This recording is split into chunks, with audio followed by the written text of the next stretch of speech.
let's be honest. Most people over 60 believe aging means slowing down, stepping back, accepting limitations.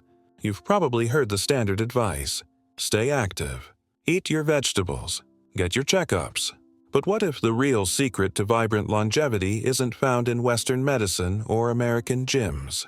What if a completely different approach, practiced daily by millions of Japanese elders who routinely live past 90 with sharp minds and strong bodies, holds the key to reversing the visible signs of aging you're experiencing right now?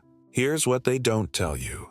Japan has the highest life expectancy on Earth and the lowest rates of chronic disease among older adults. Not because of expensive supplements or aggressive medical intervention. Because of simple daily movements and habits most Americans have never heard of. We're talking about practices you can start in your living room today that research from major medical centers suggests can improve balance, cognitive function, cardiovascular health, and even cellular aging markers within weeks. And I'm about to walk you through 7 of these practices in order from foundational to transformative. Number 2 involves a breathing pattern that can drop your stress hormones by nearly 40% in under 3 minutes. But number 1, the most powerful practice of all, takes less than 5 minutes each morning and has been associated with measurable changes in brain structure in older adults. Before we dive in, drop a comment right now and tell me your age and where you're watching from. I want to know who's ready to try something completely different. Now here's the reality.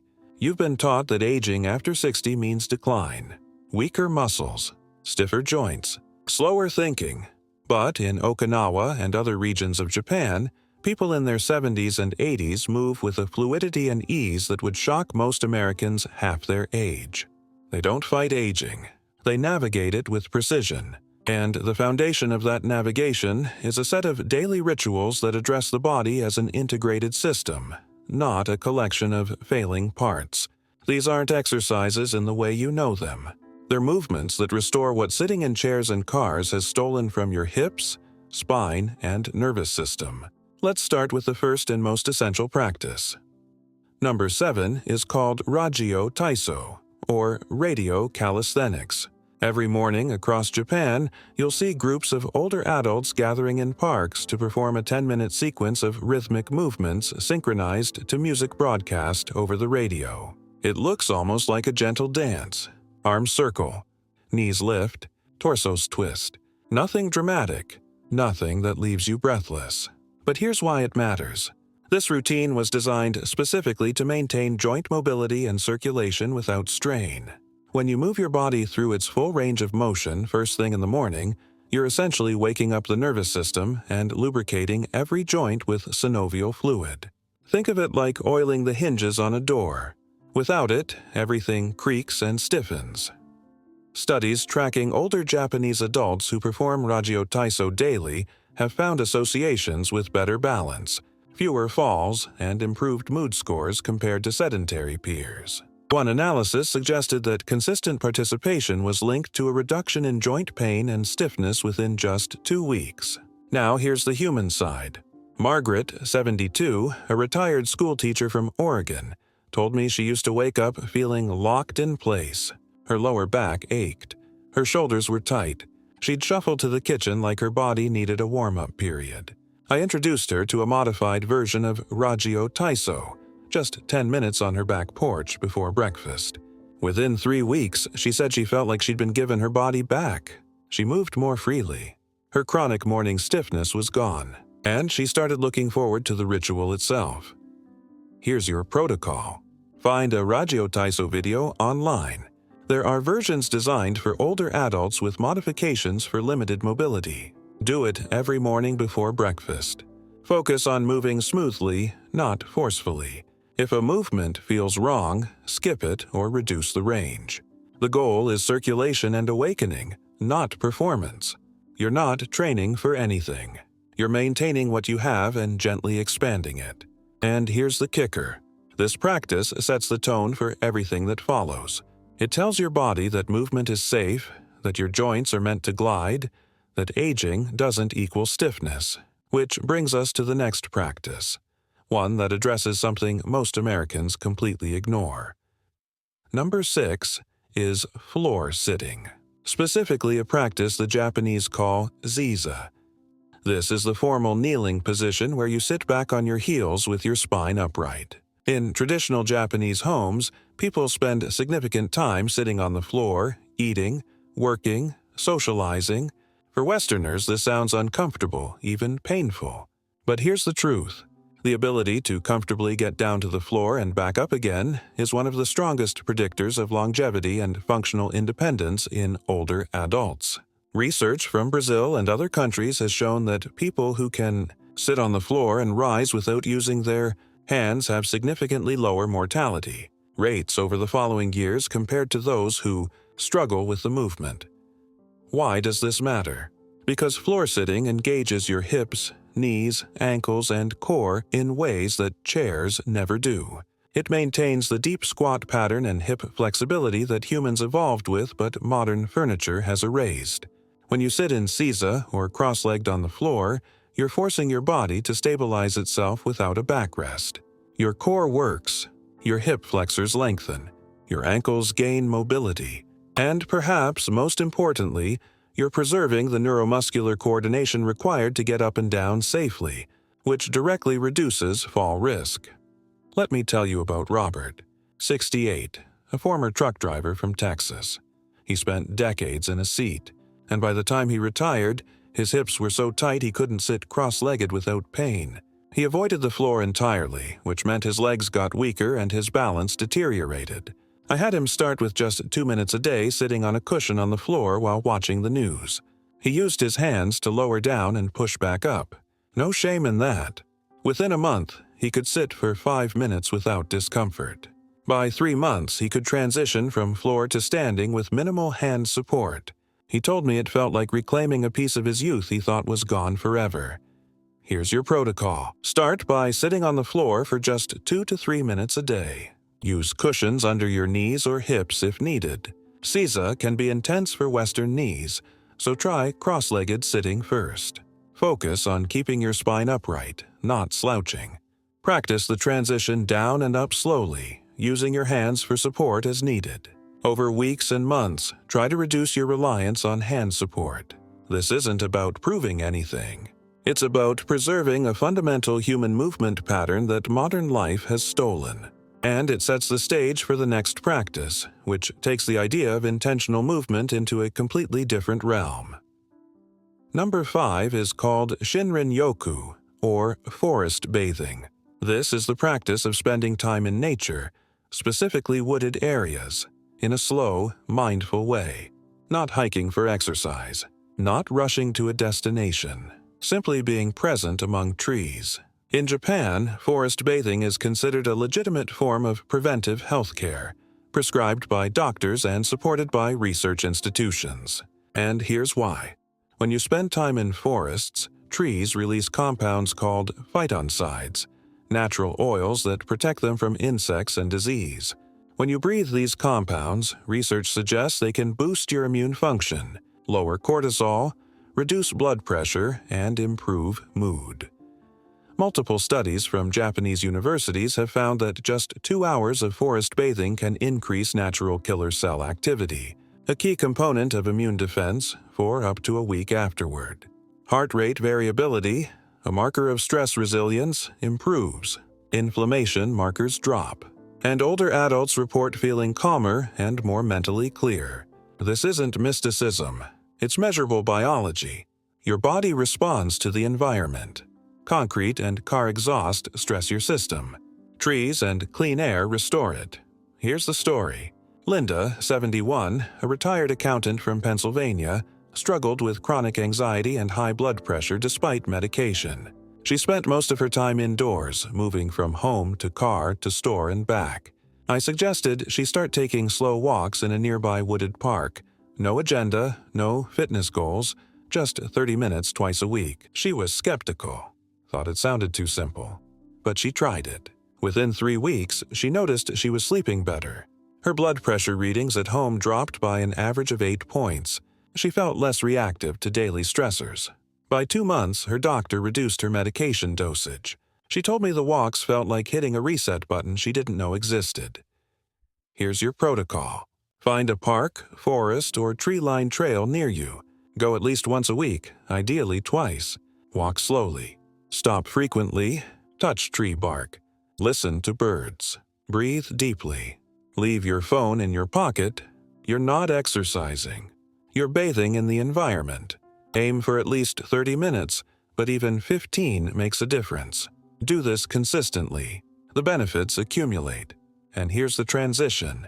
Forest bathing calms your nervous system from the outside in. But the next practice works from the inside out, and it's one of the most powerful tools you have for immediate stress relief.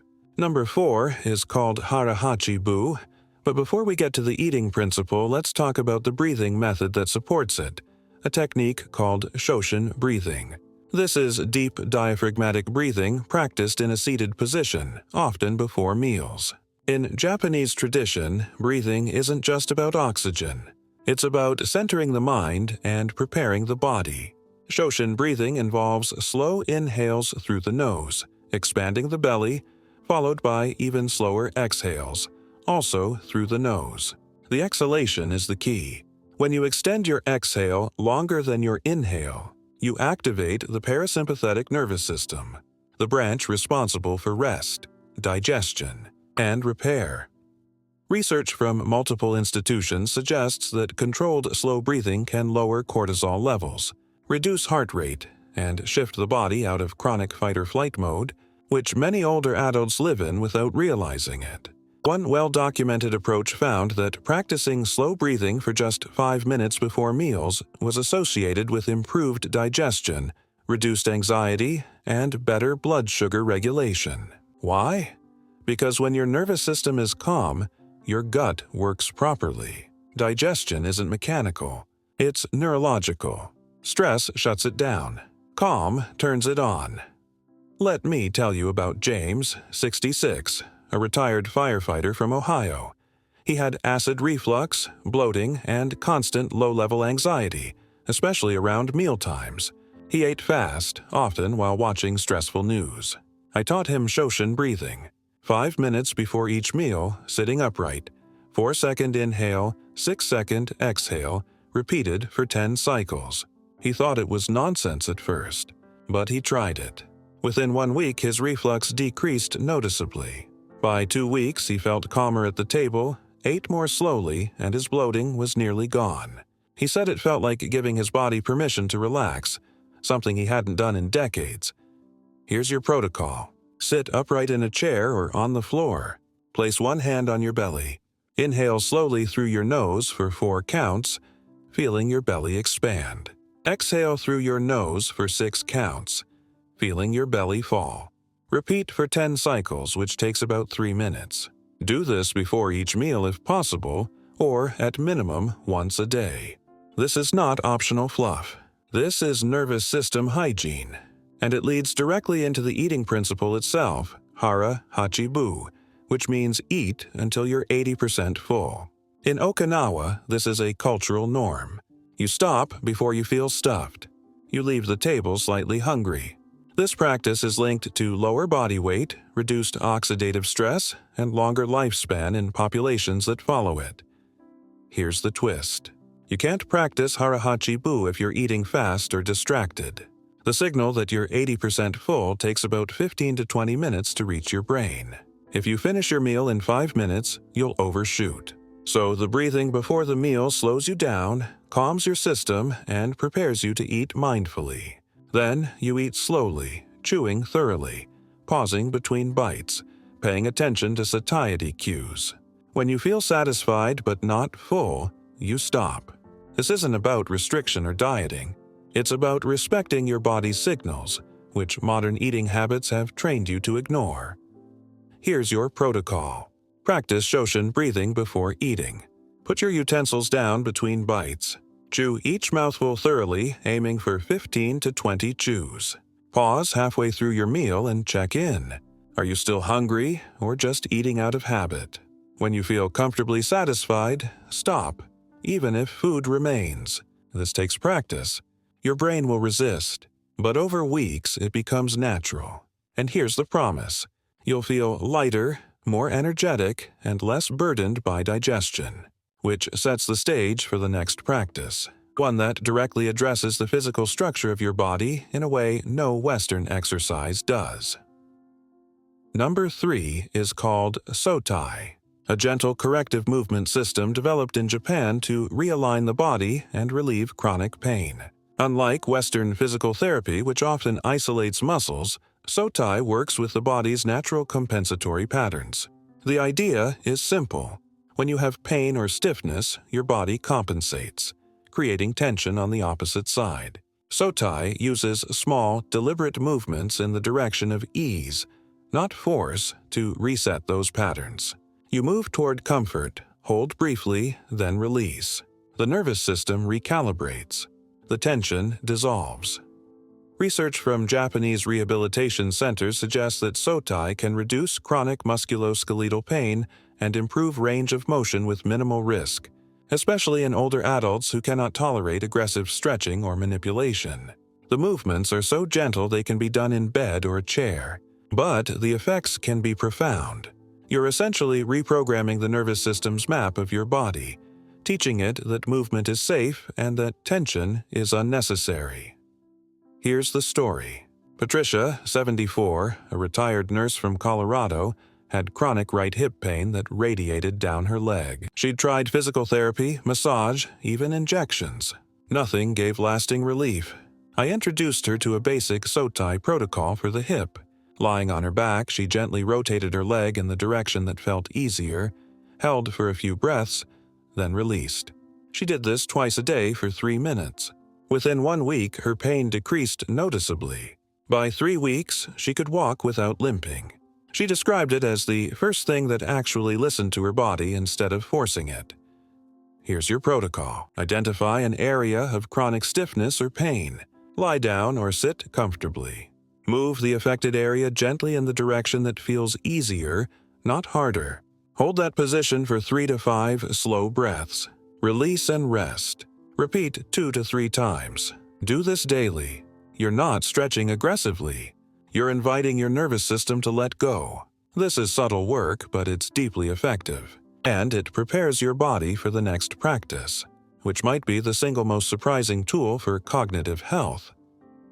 Number 2 is called Zazen, or seated meditation, but specifically the version practiced in Zen Buddhism that emphasizes upright posture, breath awareness, and focused attention. Here's what most people miss. Meditation isn't just about calming your mind. Research from neuroscience labs suggests that consistent meditation practice can literally change the structure of your brain, increasing gray matter density in areas associated with memory, emotional regulation, and sensory processing, while reducing activity in areas linked to anxiety and rumination. In older adults, these changes can be measured with brain imaging after just 8 weeks of daily practice. One widely reported finding showed that older adults who meditated regularly had thicker prefrontal cortex and hippocampus regions compared to non-meditators of the same age, suggesting meditation may slow age-related brain atrophy. Other analyses have linked meditation to improved working memory, faster cognitive processing, and reduced risk of dementia. And here's the mechanism. When you sit in Zazen, you're training your brain to sustain attention, notice distractions, and return focus without judgment. That cycle of attention, distraction, and return is like a bicep curl for your prefrontal cortex. You're building cognitive resilience. Let me tell you about Thomas, 70, a retired engineer from Michigan. He was terrified of dementia. His mother had Alzheimer's, and he noticed himself forgetting names and losing focus during conversations. He felt like his mind was slipping. I introduced him to Zazen. 10 minutes every morning, sitting upright on a cushion, eyes half closed, counting breaths. No apps, no guided tracks. Just him and his breath. He found it brutally difficult at first. His mind wandered constantly, but he kept at it. By 2 months, he noticed he could follow conversations more easily. His word recall improved. He felt sharper. He said it was like clearing fog from a windshield he didn't realize was clouded. Here's your protocol. Sit on a cushion or chair with your spine upright. Rest your hands in your lap or on your knees. Close your eyes or lower your gaze. Breathe naturally. Count each exhale from 1 to 10, then start over. When your mind wanders, notice without judgment and return to counting. Do this for 10 minutes every morning. Set a timer. This will feel uncomfortable. Your mind will resist. That resistance is the training. Stick with it. And here's the truth. This practice doesn't just support your brain. It builds the mental discipline required for the final practice, the most transformative one of all. Number 1 is called Asa no Taisou, or morning vitality exercises, but specifically a 2-minute sequence that combines spinal twists, hip openers, and head-to-toe self-massage. This is the practice that ties everything together. You do it immediately upon waking, before you even get out of bed. The sequence stimulates circulation, activates your lymphatic system, and signals to your body that a new day has begun. In traditional Japanese wellness, the first movements of the day set the tone for everything that follows. If you wake up and immediately tense, rush, or slouch, your nervous system stays in low-grade stress. If you wake up and move with intention, your body enters a state of readiness and ease. Research on morning movement rituals suggests that even brief sequences of stretching and self-massage can improve circulation, reduce morning stiffness, and enhance mood throughout the day. Some findings indicate that self-massage along meridian lines may stimulate parasympathetic activity and support immune function. And here's the simplicity. This takes less than 5 minutes. You don't need equipment. You don't need space. You do it in bed before your feet touch the floor. It's the easiest practice to adopt and arguably the most impactful because it becomes the foundation of your daily rhythm. Here's the story. Eleanor, 76, a retired librarian from North Carolina, used to wake up feeling stiff and grumpy. She'd drag herself to the bathroom, already dreading the day. I taught her a simple Asa no Taisou sequence.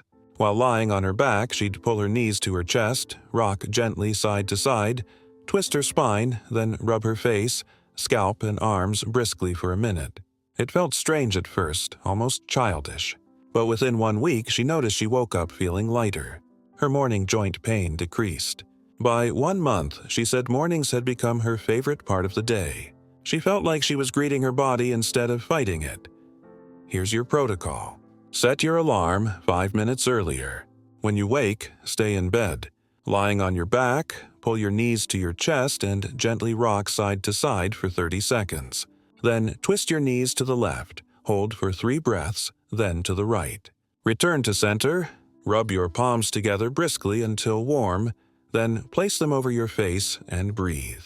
Use your fingertips to massage your scalp, then rub down your neck, shoulders, arms, and legs with firm strokes toward your heart. Finish by taking 3 deep breaths, stretching your arms overhead, and setting an intention for the day.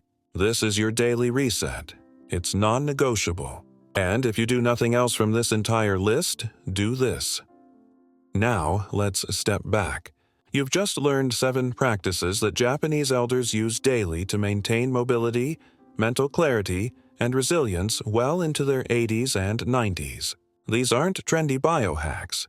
They're time-tested rituals grounded in a fundamentally different philosophy of aging. In the West, we treat the body like a machine that breaks down and needs fixing. In Japan, they treat the body like a garden that needs tending.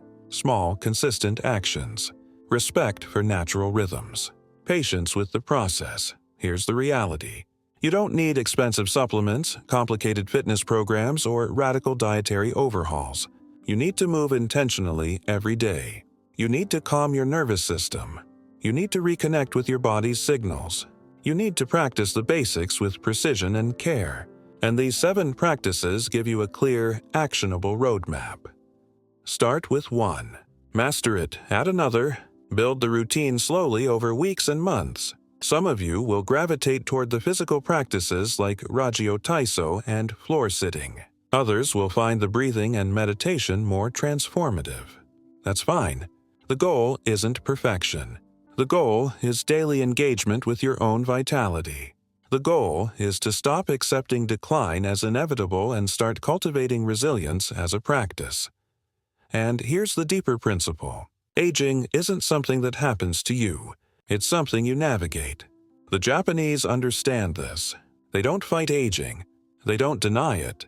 They move with it, carefully, intentionally, with respect for the body's changing needs. And that shift in mindset, from fighting to navigating, is perhaps the most important practice of all. So here's my final question for you.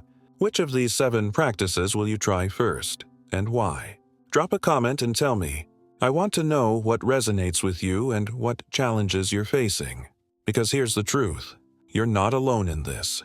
Millions of people over 60 are navigating the same terrain, and the more we share what works, the stronger we all become.